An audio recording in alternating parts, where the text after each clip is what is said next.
Hello, good afternoon, Mr. Arlinghouse. It's time for us to get running on this new chapter. It's a short chapter. I think that we can finish it rather quickly, perhaps even, perhaps even by this weekend. Maybe not. Okay. So this is one once again is about intellectual history, social history, which is very important of the early 20th century. So how did lives of women change in the first 2 decades of the 20th century? They expanded considerably, meaning that, beginning with the right to vote, many European women were afforded more opportunities to vote, to own property. As it says there, universities and professions open up to women of the upper class. Thousands of women entered the workforce as a result of the two world wars. World War One on a limited degree, World War Two, everybody except the Nazis employed women in the factories. After the wars, women entered more fully into political life of Europe. However, the authoritarian governments of the Soviet Union, Nazi Germany, and fascist Italy placed more controls over the lives of women while giving them some paternalistic protections. And you need to, that's actually an important um, generalization there. I've seen it reflected in a lot of AP exams. Uh, the Soviet Union, as it says there, took a paternalistic attitude toward women, meaning that they treated women like the country was their father. Alexandra Kolotona wrote Communism in the Family, said that a new socialist family would liberate both women and men. The expansion of sexual freedom and the sharing of tasks for both men and women, for example. Few people in the Soviet Union agreed with her views, but her work was widely known. Divorce in the Soviet Union became easier, which made it easier for men, though, to abandon their wives. Yeah. Women in kulak families were considered class enemies of the state and often impoverished right along with men who they associated with. During World War II, though, divorce was made almost impossible, probably because of the emergency situation that the Soviet Union was in during World War II.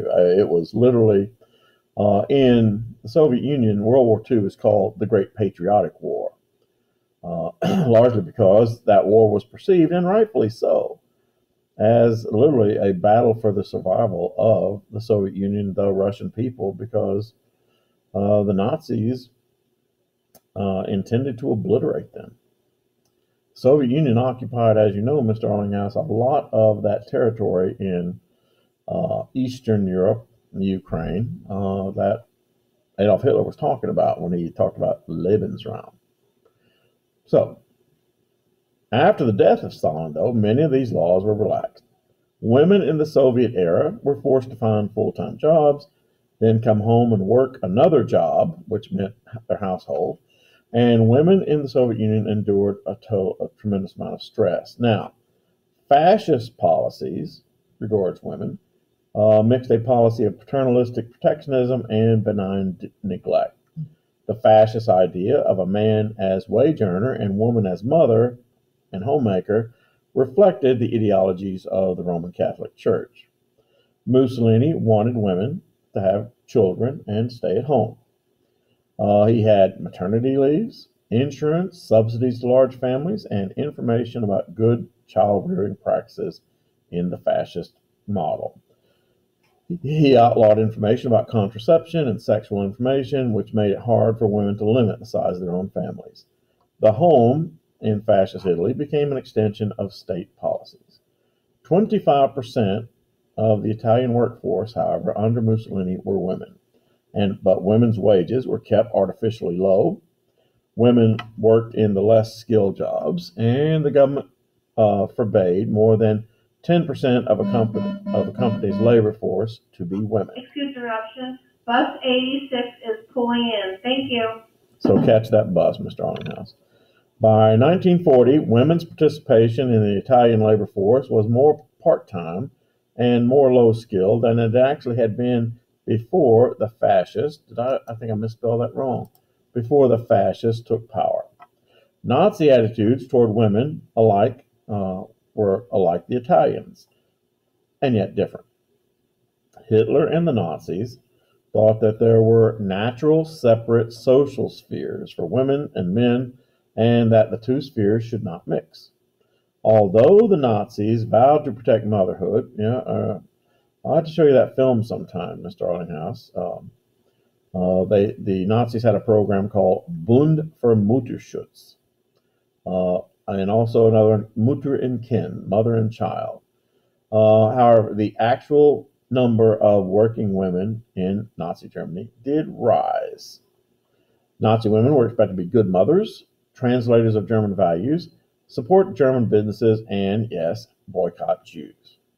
Nazis were less interested in expanding the population than they were in creating a racially pure Germany.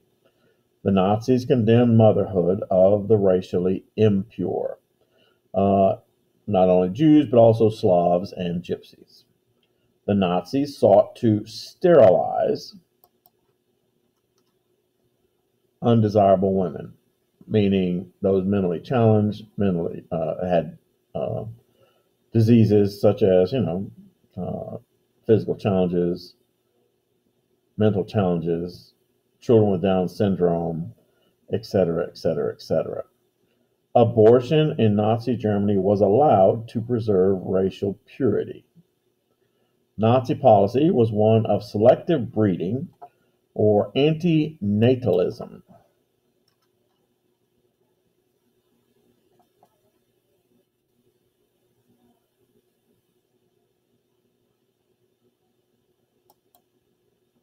That profoundly affected the lives of women. The Nazis allowed loans to encourage early marriage, tax breaks for families with children, and child allowances. Okay. There's a couple of films about this, Mr. Arlinghouse. Unfortunately, one is very hard to find.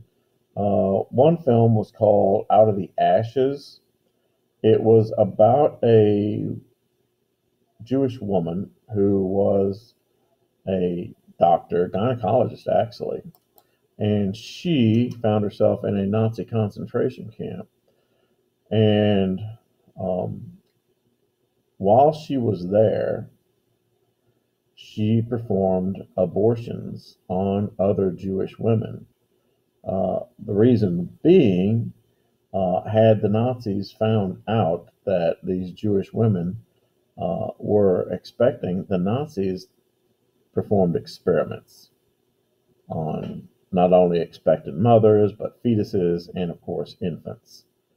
And so this woman, and the thing of it was this woman who survived the war and later became a doctor in New York.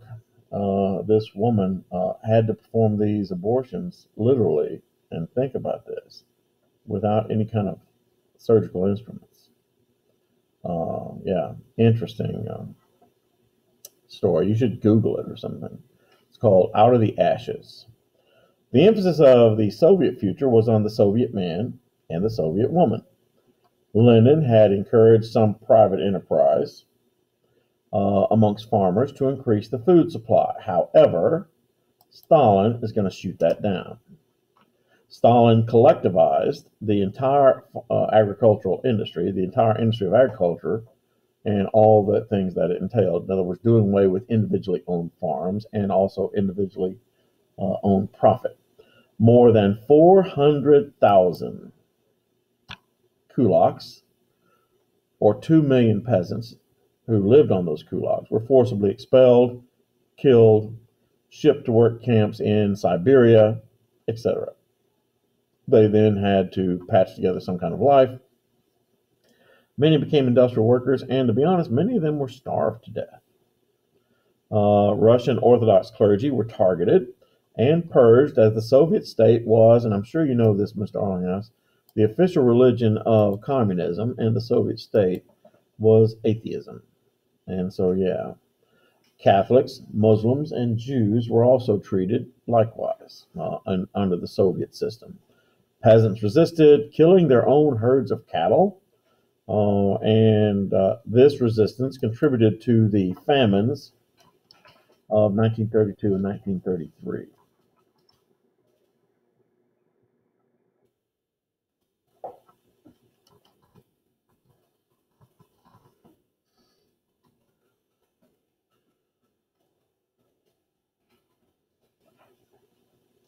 So, by 1937, 90% of the peasant farms existed on collectivized farms that had not existed a decade earlier.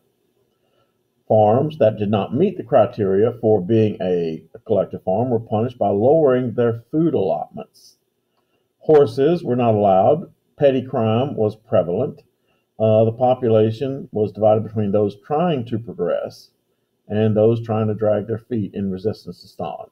The general standard of living in the Russian or Soviet countryside remained well below the cities until Nikita Khrushchev became the premier of the Soviet Union in the 1970s. Many peasants saw collectivization as a second form of Russian serfdom, and they weren't far from the truth. Even though education and literacy rose during the collectivization process. The immediate result of collectivization was the flight of peasants to the cities in search of a better life. During the 30s, peasant households dropped by 20%. Between 39 and 80, the proportion of Soviet households living on the land dropped to one-third. Males left the farms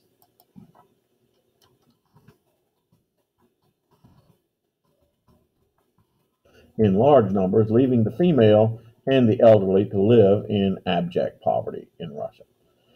The housing shortage that still plagues Russians today actually began in the 1930s.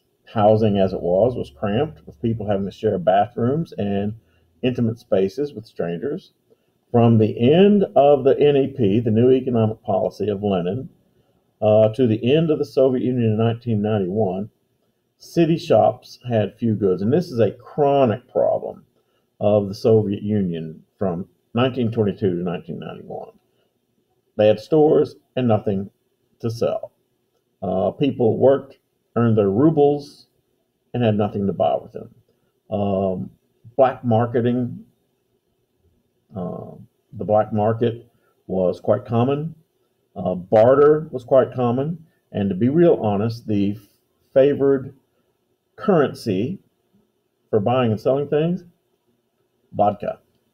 Yeah, yeah. I mean, people would walk into town and they would have these long coats, and the coats on the inside had a lot of pockets for storing things. But you entered the town with bottles of vodka that most of which you made yourself, and you used that in exchange. It is why the Soviet Union was one of the few countries in the world that had a higher rate of alcoholism than the United States of America. Yeah. So, except for rare sales in stores, I'm sorry, except for rare sales in stores reserved for party members, yeah. Um, I'm sorry. So, city shops had few goods except, let me fix that.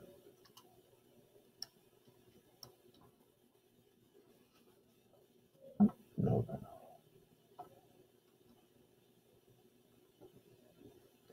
Except for rare sales. There it is. That's better. Fix that. So, except for the rare sales in stores that were reserved for party members. Yeah, see, I mean, that's the thing. You know, in the Soviet Union, the creation of the Communist Party, all it did was to create a new nobility, a new um, upper class, and that upper class were members of the Communist Party. I don't want to say Strelsky, the boyars, a new class of boyars was the Communist Party. I should write that down. Better. One of the most common experiences for Russians, Soviets, were standing in line for bread. Ordinary materials were always in short supply. Moscow and St. Petersburg were supposed to be the showcase cities of communism, but Russian cities lagged far behind their Western counterparts in infrastructure. black market, and yeah, organized crime were able to meet the shortcomings somewhat. That's a thing, you know. When finally in 1991 the Soviet Union broke apart, the Communist Party was kind of cast down from power. What was left over in much of Russia and the other countries was an organized crime syndicate that was really hard to deal with. I mean, imagine this, Mr. Arlinghouse, an organized crime organization that could actually stand up to the KGB and survive the KGB. And then when the KGB was gone, you know, normal police, regular police, also organized crime began to leave Russia, the Soviet Union, and come to the United States. Yeah, there, particularly on the East Coast, there's a lot of Russian organized crime since 1991. I remember talking to Mr. Arlinghouse, the owner of Griffin Industries. Griffin Industries, I'm sure you're familiar with them. One of the things they do is they're in the business. They're in the business of turning waste products into fertilizer. It's a very lucrative business. I'm talking about going around to restaurants and getting grease and waste products from these restaurants and then converting it into things like fertilizer that can be used. That is very lucrative. And I was talking to him, and he was talking about the expansion of the business, and he said there were certain areas they couldn't go to. And I said, why? He said it's controlled by the Russian mob. Yeah. So this, getting back to the black market, yes, black market and organized crime were able to meet the shortcomings somewhat.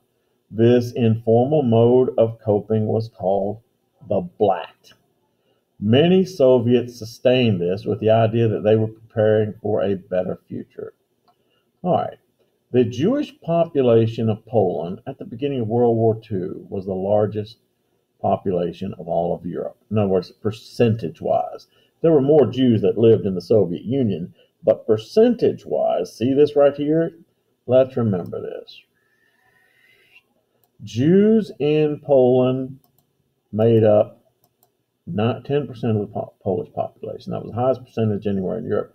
It's also why when Hitler said, hey, let's build some concentration camps, they built just about all of them in Poland. 90% of that Jewish population, 90% of that 10%, died in World War II.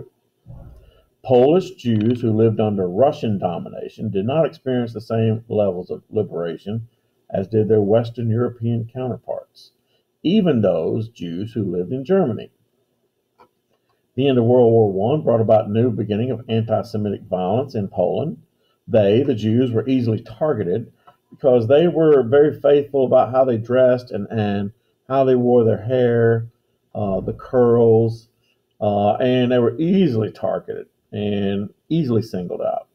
The Jews were a largely urban people in a largely rural nation, and the Jews were also, statistically, the poorest people in Poland. Few were employed. 1/3 of all Jews in Poland were employed in the 1920s. They tended to be self-employed. Few Jews belonged to labor unions because they were just not allowed. During the 20s, the Polish government pursued policies that were directly anti-Semitic. Regulations, I was in a hurry,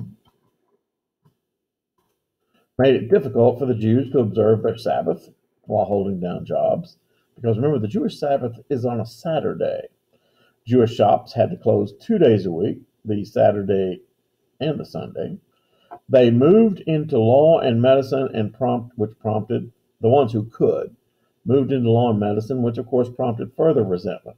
The Roman Catholic Church in Poland, which is huge, supported anti-Semitic policies. Jews tried to assimilate into Polish life through their language. They spoke Polish, of course, dress, and even their newspapers.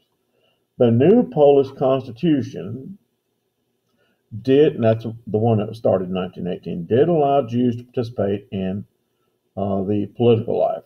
Zionists pushed for active participation in Polish life until a new Israel was formed. 140,000 Jews did immigrate. Nope, that's correct. My spelling is correct. Immigrate means to leave to Palestine before World War II. The Polish Bund was a group of secular, young socialist Jews organized around 1900. They, the Polish Bund, these Jews, combined Marxism and Jewish nationalism. Welcome women. Their goal was to maintain safety of Polish Jews and to regard Poland as their homeland. And they rejected Zionism. They didn't want to leave Poland. So, other Jews wanted to retreat into their communities and observe their faith and live their lives without challenging the status quo. However, when the Nazis took over Poland in 1939, they took control of a country that had a large population of Jews when the Germans really didn't have that big of a population back home. They saw Poland as a breeding ground for Jews and for the rest of the world. They thought they might herd Europe's entire population of Jews into the Lublin area of Poland. I don't know where that is. Jews were all moved to the cities by rail to the cities of Lodz and Warsaw. And the cities, these ghettos, were then walled off.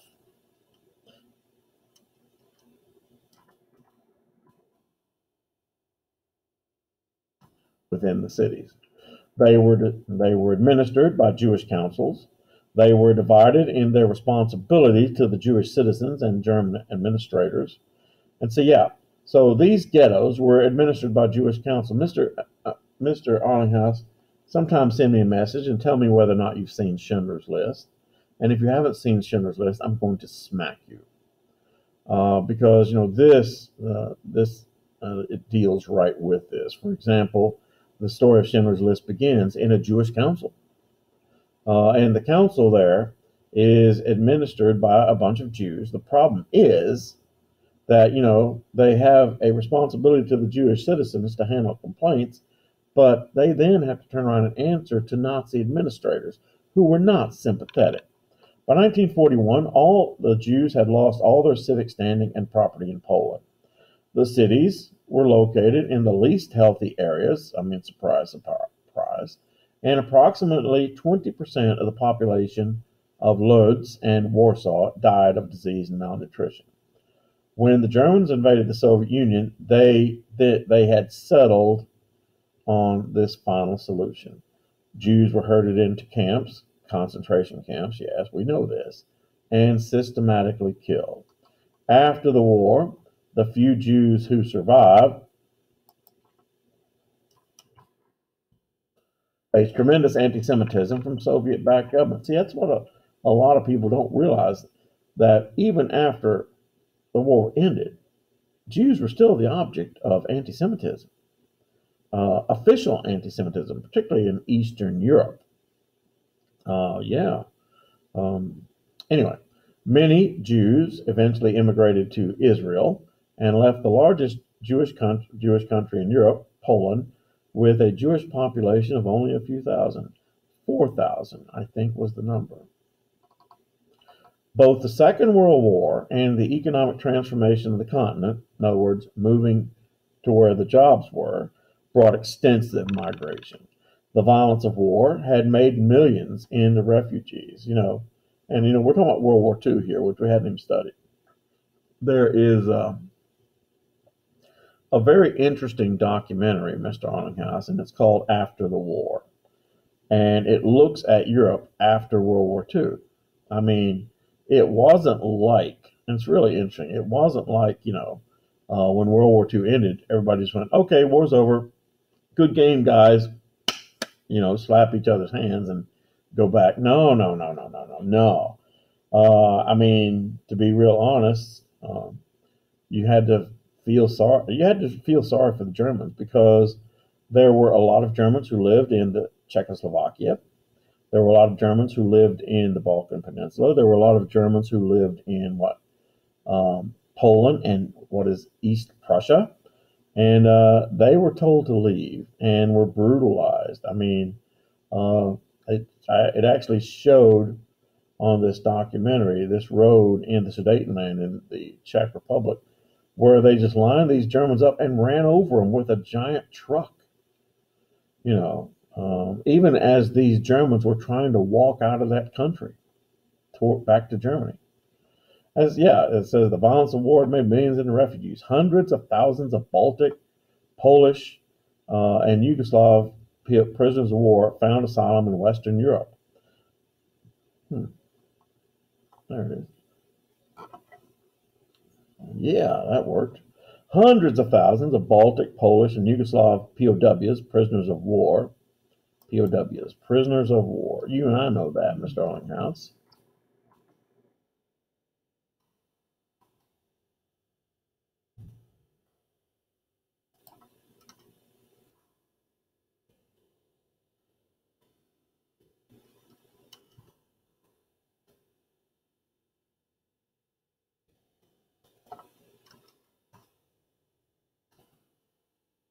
Found asylum in Western Europe. Border changes, particularly expelled Germans, changed the landscape. 12 million Germans were forcefully deported, and that's a nice way of saying a lot of Germans were slaughtered from Sudetenland, from Croatia, many from Poland and East Prussia. Between 1945 and 1960, 1/2 million Europeans left Europe each year. Many left to find opportunity.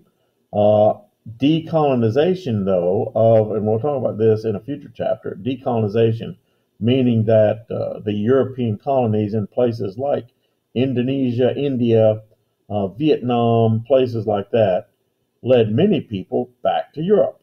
Many of the former colonials and colonists found their way home, and in the case of the racially different, such as Indians, Pakistanis, Vietnamese, Chinese from Hong Kong, Indonesians, these people, the Africans especially, faced resentment in the new areas. For example, in England, Pakistanis, uh, they call them Pakis, and it's not a compliment.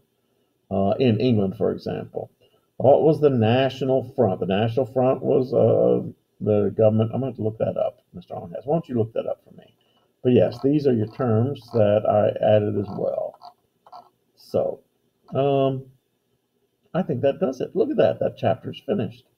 I am amazed. Save my